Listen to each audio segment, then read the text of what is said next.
So the video today is going to show you how to make a pineapple upside down cake. Now you can see from this one it hasn't turned out quite as smooth as I would have liked it to on the top, but that's something that happens with baking and certainly no reason for you to give up. Sometimes things, however many times you've made them, won't actually turn out as you expected to, but as I said, it's certainly not worth giving up because next time it could turn out perfect, and I'm sure this one will turn out very different. Now the first thing you need to do is make sure that you put your oven on gas mark 6 or about 200 degrees so that it can actually start preheating. Then you need to grease yourself a tin to make your pineapple upside down cake in. You could, if you wanted to, use other fruits. Okay, pineapple does tend to work particularly well though. In this one I've actually put the pineapples and cherries. When I did my one to show you at the start what I'd made, I used some kiwi fruit, but it hasn't actually kept its colour as well, so I'm going to try without the kiwi fruit this time. But you could actually try using some other fruits. You don't have to stick to pineapple. The important thing though is to try and keep it in the tin and make sure that you are maybe fill in as much as you can, because it's more likely then to all stay together when you tip it upside down, rather than if you just had random pieces. It does tend to stay in the tin. When you put your fruit in, remember it's going to come upside down, so put your fruit, the bit that you want to see, on the bottom.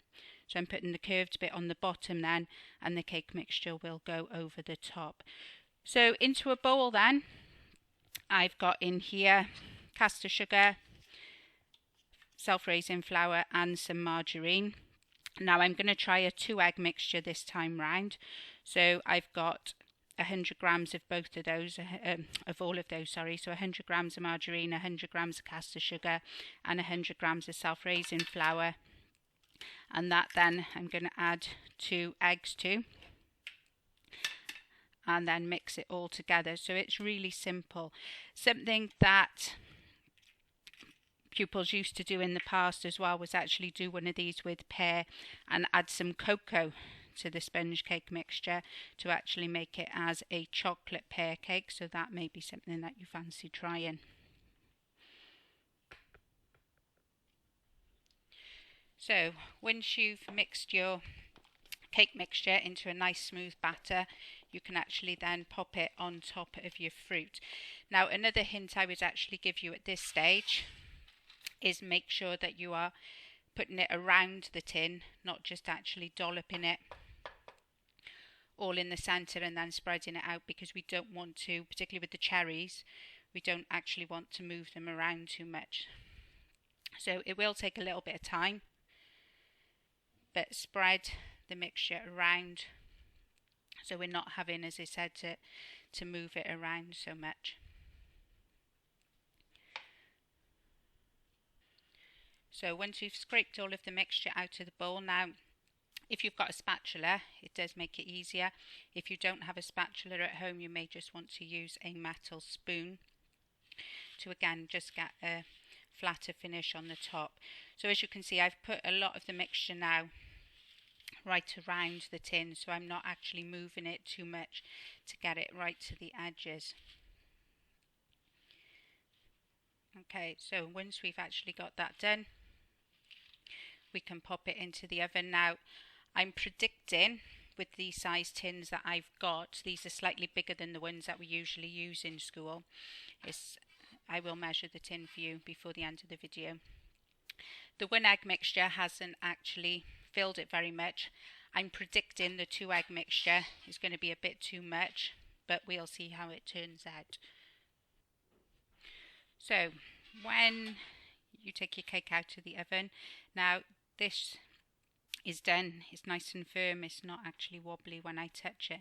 Some of you I know like to put a skewer into it to check that it's done, but as I said, I would say that that is definitely done. So if you use either a palette knife or you can just use a table knife to just loosen around the edges of your pineapple upside down. So as I said, if you've got a palette knife, but it can work just as well with a table knife. Make sure that you've gone all the way around. Now I've left this to cool down for a bit first so that I can actually use my hands to tip it upside down. If you are doing it straight away, make sure you're using obviously your oven gloves. Now the easiest way to do this, once you've loosened around the edges, if you actually pop a plate over the top and turn it upside down, and then you can remove the tin. Now I've actually got a loose bottom tin on here, so it's actually come away quite easily. If you're finding that it's tending to stick a bit, then you may want to use the palette knife to loosen it on the bottom. What you may find is that some of the fruit actually stays on the bottom of the tin, and if that's the case, you can just actually use your palette knife or your table knife to lift it off and place it onto your tart. So just so you can actually compare the two, this tin was actually a 20 centimetre cake tin that I've used. It doesn't again have to be a round one if you've got a square one at home. So this first pineapple upside down, if you can see the thickness there, I actually did that using a 1 egg mixture, and then this one was using a 2 egg mixture, so you can actually see there that it has made quite a difference.